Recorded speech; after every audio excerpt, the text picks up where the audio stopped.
Olá pessoal, tudo bem? Aqui quem fala é o professor Christian Soares Mendes e estamos aqui na nossa disciplina de Fundamentos da Teoria Econômica, lecionada na Universidade Federal de Ouro Preto. E hoje o tema será sobre inflação, né? Que é um tema que sempre vem assolando aí a população, né, brasileira e mundial e que tem sido muito debatida, né, justamente por impactar diretamente no bolso da população, né?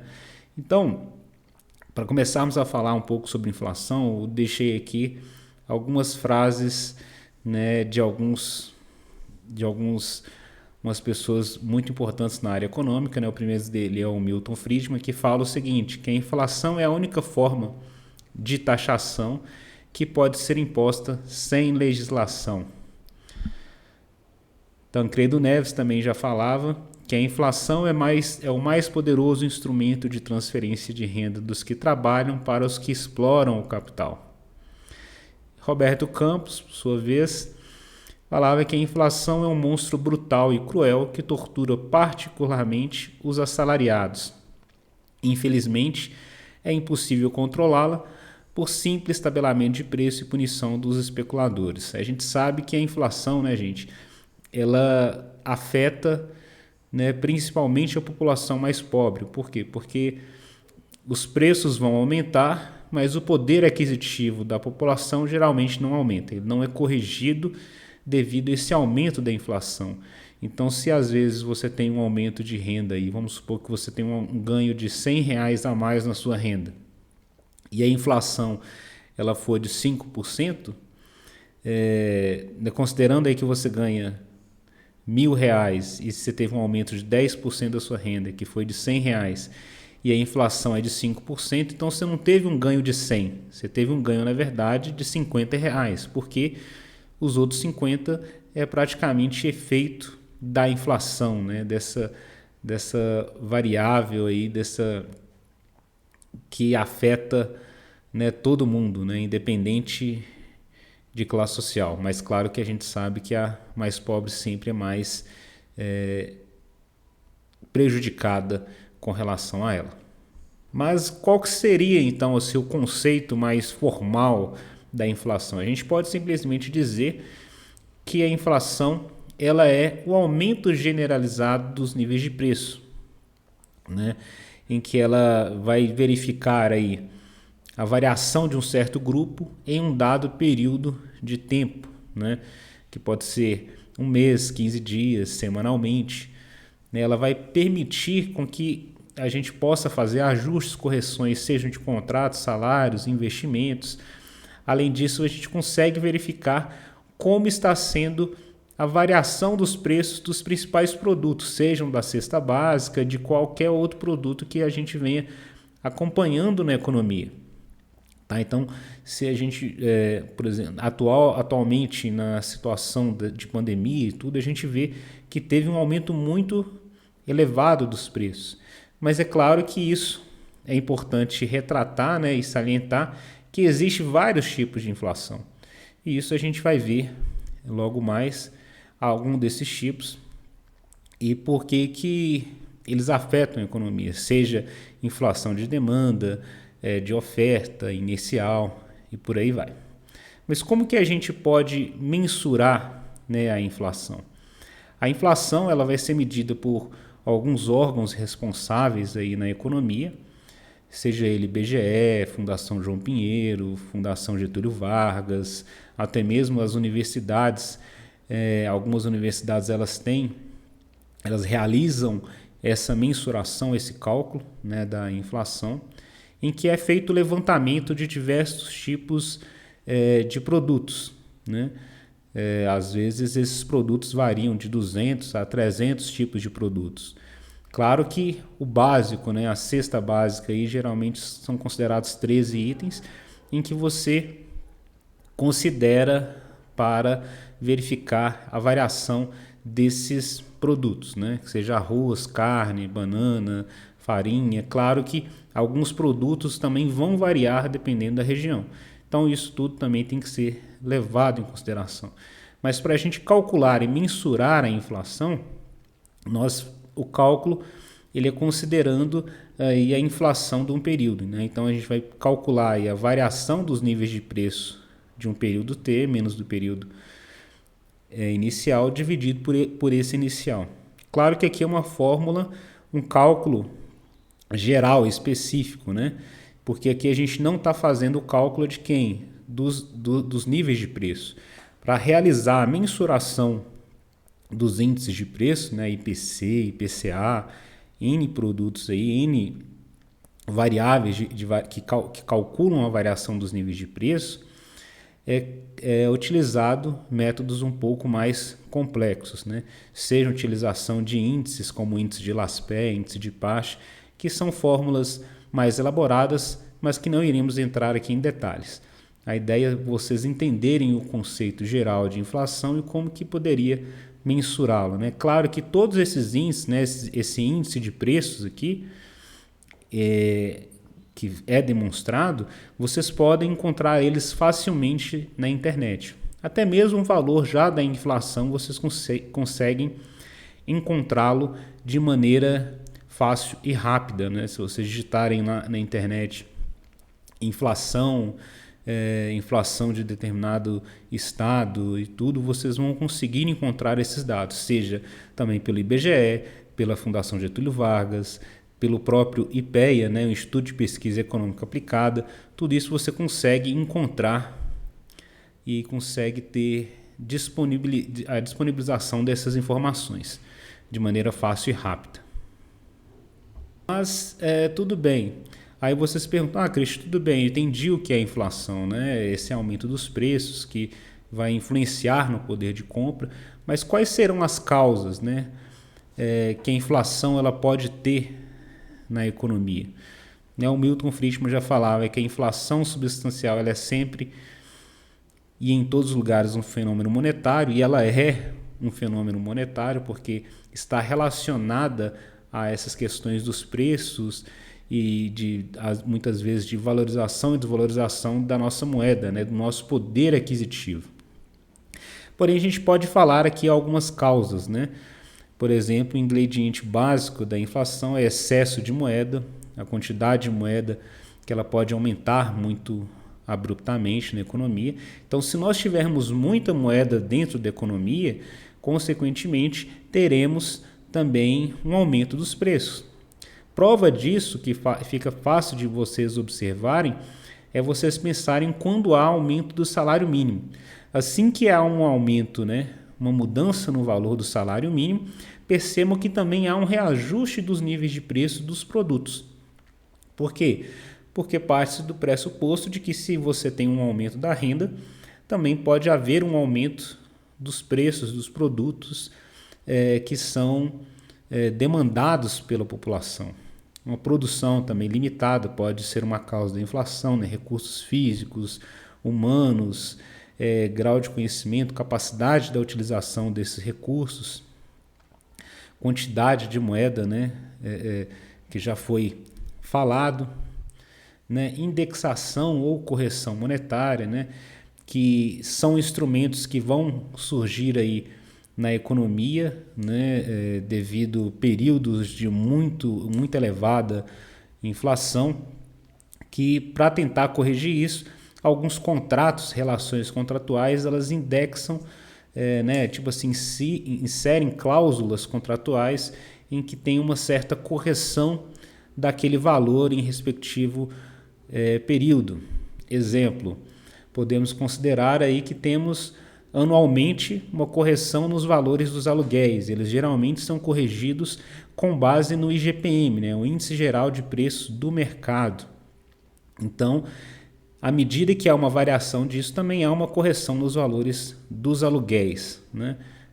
Poderia ser um exemplo. Contratos de financiamento, tudo isso também podem sofrer com mudanças inflacionárias, né? Mas por que a gente tem, então, um crescimento excessivo de moeda na economia? Um dos fatores pode estar relacionado aos elevados gastos governamentais, né, que às vezes não são compensados aí por melhorias fiscais, no caso, arrecadação de impostos por parte do governo e às vezes aumento do endividamento do governo, que é via aumento de gasto. Se você aumenta muito o gasto do governo, você está injetando mais moeda na economia. Então, as políticas fiscais expansionistas, né, elas acabam que também provocando um pouco disso. Claro que políticas monetárias também têm o intuito de aumentar a quantidade de moeda na economia, tá? Claro que eu estou falando aqui que não é única e exclusivamente a questão do aumento dos gastos do governo. Existem N outros fatores, tá? Que vocês vão aprender ao longo do curso, né, nas disciplinas de contabilidade, de macroeconomia e em outras disciplinas aí ao longo do curso de economia. Beleza? Entendido um pouco aí agora dessas questões das causas que podem, variáveis que podem causar a inflação, né? Uma das coisas que vai facilitar também o entendimento dessas causas são os tipos de inflação que nós temos dentro da economia. A começar aqui, temos a inflação inercial, né? Como o nome já fala, né? Ela tem a ver com essa questão da inércia, né? Da perpetuação das taxas de inflações anteriores que vão refletir nas inflações futuras. Porque por mais que você reduza a inflação ao longo do tempo, ela é um reflexo de inflações passadas. Em alguns casos, seja via indexação formal ou até mesmo informal da economia. Por quê? Porque a atividade econômica ela possui uma memória inflacionária. Então, muitos efeitos inflacionários são devido a situações, a mudanças em certos tipos de políticas que ocorreram com o passar do tempo. Eu coloquei até uma charge aí para brincar, para mostrar um pouco sobre essa questão da inércia, né? Que ela vai se propagar, ela vai continuar ao longo do tempo. Outro tipo de inflação que temos é a inflação de expectativas, que está relacionado à expectativa mesmo em si, seja pelo mercado acionário, seja pelo próprio mercado. Quando o governo anuncia, vamos supor, vamos pensar, relembrar aí, quando houve a descoberta do pré-sal, qual que foi a reação que o mercado teve com a questão atualmente da vacina, como que o mercado reagiu, se há um certo tipo de investimento, um surgimento de uma nova tecnologia, de um novo tipo de produto, tudo isso influencia e muito o comportamento do consumidor, né? Então faz com que haja um aumento ou uma redução, uma variação dos níveis de preço diante daquele produto. Seja a espera de um novo tipo de telefone que venha a surgir, de uma nova televisão, um novo videogame, um novo carro, um novo produto qualquer, né? Ou uma notícia, né? Seja ruim, seja boa, tudo isso, né? As expectativas que o mercado possui na economia irão influenciar no seu comportamento dos níveis de preço. Outro tipo de inflação que podemos apresentar também é a inflação estrutural, que está relacionada às vezes à estrutura produtiva, né? Precarizada, né, fortemente agrária, né, oligopolizada, né, com a produção voltada para o comércio internacional. Então isso tudo também influencia, né, aumenta os custos de produção, prejudica o processo de oferta de produtos. Então há também um processo de inflação estrutural relacionada à estrutura produtiva de cada país. Outra inflação, a mais comumente conhecida, é a inflação de demanda. Está relacionada exatamente ao aumento da demanda por certos produtos. Podemos retratar aí quando houve o aumento da demanda por álcool em gel, seja aumento de demanda, vamos supor, né, relembrar aí, quando há uma festa, o ingresso inicialmente começa com valor e devido ao aumento da demanda por aquele ingresso, ele passa a se elevar gradativamente, até chegar a um ponto em que acaba o estoque, daqueles produtos, daquele ingresso, e assim sucessivamente. Então, há várias relações, questões relacionadas à inflação de demanda. Basta lembrarmos aí, pensar, quando há um aumento considerável da demanda de certo produto, os preços tendem a aumentar. Por quê? Pensa-se que caso haja um aumento, se há um aumento da demanda por determinado produto, pode-se cobrar um preço maior por ele. Outro tipo de demanda, de inflação, é a inflação de oferta ou inflação de custos, relacionado, como vocês podem ver aqui pelo gráfico, pelo aumento dos custos de produção. Geralmente, basta a gente pensar o seguinte: quando há um aumento do custo de produção, não é, a empresa sozinha não vai pagar. Para onde que ela repassa esse aumento dos custos de produção? Ela repassa para o consumidor. Então, o consumidor acaba pagando mais caro em certas ocasiões devido ao aumento dos custos de produção, seja devido ao aumento do preço de um insumo, o aumento dos custos trabalhistas, aumento de questões relacionadas a transporte, ao preço do combustível. Como podemos ver aí, se há um aumento muito grande dos combustíveis, isso vai impactar também nos fretes, que vão impactar no custo final do produto. Então, tudo acaba sendo influenciado. Então, esse valor, esse aumento desse custo de produção, ele vai ser repassado automaticamente para o consumidor. A empresa ela não vai pagar sozinha esse aumento dos custos. Então, ela vai repassar esses custos para o consumidor. Na verdade, não é nem que ela não vai pagar, né? Nós pagamos esse aumento do custo de produção também. Como vimos, né? Além das causas da inflação, dos tipos de inflação que temos aí na atividade econômica, é importante a gente lembrar também, né? Temos a inflação aberta, que é a inflação normal que temos aí dentro da economia, né? Aberta não, a inflação geral que nós temos aí, que é baseada na variação dos índices, né, de acordo com cada índice da atividade econômica. Mas quais que seriam então, né, dado que a gente viu aí as causas, os tipos de inflação, quais seriam as consequências que a inflação ela teria para a atividade econômica? Aqui podemos apresentar algumas consequências. Redução do poder aquisitivo, que é o que a gente mais sente, né? Redução do saldo da balança comercial, porque os produtos nacionais eles ficam mais caros, né? Relativamente mais caros, né? Que os produtos fora do Brasil. Claro que isso, lembrando o seguinte, isso também tem que ser considerado a questão cambial, mas aqui estamos considerando ceteris paribus, tá, gente? Por quê? Porque a questão cambial também vai influenciar. Hoje o dólar é a quase R$6, o produto externo ainda é mais caro que o produto nacional. Então ainda fica mais barato a gente consumir dentro do nosso país. A variabilidade nas expectativas, né? Ou seja, instabilidade e imprevisibilidade que a gente acaba possuindo na economia, né? Tivemos muito disso na década de 80, década de 90, no início da década de 90 e década de 80 toda, né? Várias mudanças de moedas que já sofremos na economia, como já falamos em outras aulas, né? Maior variabilidade dos preços, né?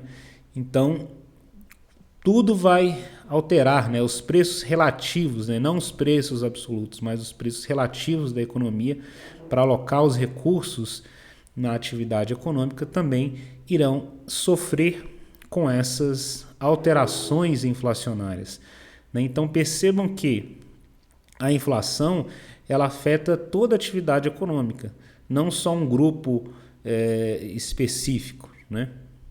Temos também que os custos de gerenciamento, né, de encaixes monetários, né, ou o famoso, como o pessoal costuma chamar, né, custo de sola de sapato, né, desperdício de recursos, tempo e desconforto implícitos no fato de se reter moeda, né, como já dizemos aí, caso não houvesse inflação. Custo na remarcação mais frequentes de preço, né? Custo de menu, claro que isso hoje em dia já foi totalmente, já não é tão assim, né, nessa questão de remarcação, porque isso retrata muito uma época em que era todos os dias que havia uma alteração dos níveis de preço, alteração dos preços, da alteração da inflação, eles teriam que ser repassados, né? Então teria que haver uma mudança em todo o catálogo de preços dos supermercados, do comércio como um todo, e deveria haver mudanças no menu de preços, né? Hoje, claro, com tudo mais informatizado, isso ficou muito mais fácil, né, de realizar essas mudanças de preços relacionadas a esse custo de menu, né? Tudo mais informatizado, então é muito mais fácil, até mesmo de você comparar níveis de preço ou preços, encontrar aí histórico de preços de certos produtos, hoje é muito mais fácil, muito mais prático de se realizar, ok?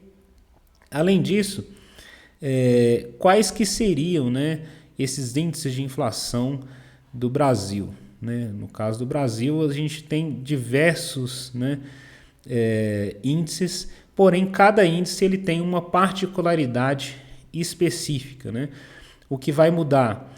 Variações de preço para o consumidor, do preço do atacado, a instituição responsável pela mensuração, o período de coleta, a área de cobertura, né, que envolve a coleta desses preços, né, a abrangência ou variação do orçamento da família, né, então, por quantos salários, a gente está considerando uma variação do índice de inflação, considerando quantos salários mínimos, quais são os produtos que vão estar agregados dentro desses valores. Então, tudo isso vai influenciar, né? Qual setor? Eu quero verificar a inflação de um determinado setor específico. Então, há um índice, uma mensuração mais direcionada para aquele tipo de mercado. Então, é importante sempre levar isso em consideração. Então, quando se fala de índice de inflação, não estamos falando aqui apenas de um único índice, mas de diversos índices de inflação que podem ser mensurados. Tá? Que podem ser semanal, quinzenal, mensal, pode ser relacionado ao setor de construção, ao setor de varejo, ao setor de atacado. Então, tudo isso tem que ser levado em consideração, né, e analisado na hora de se falar de um índice de inflação. Para vocês terem uma ideia, eu elenquei aqui, coloquei aqui para vocês alguns dos índices que a gente tem no Brasil. O IPCA é o mais comumente utilizado, o mais geral, né, que temos aí, que é o índice de preço, o índice nacional de preço ao consumidor amplo, né, que é considerado aí o oficial. Temos o IPC fixo, que é o custo São Paulo, IPA, INCC, IGPM, índices regionais, né? E isso é muito interessante de ser considerado. Por quê? Porque você consegue fazer uma análise mais detalhada, uma análise mais específica daqueles índices, né? Eu coloquei até índices regionais aqui, por quê? Porque quando a gente fala de um índice nacional amplo, né, um índice de preços amplo, ele vai estar considerando a variação no Brasil como um todo ou nas principais regiões metropolitanas. Só que dependendo do local, isso não reflete a inflação de preço que existe naquela região, concordam?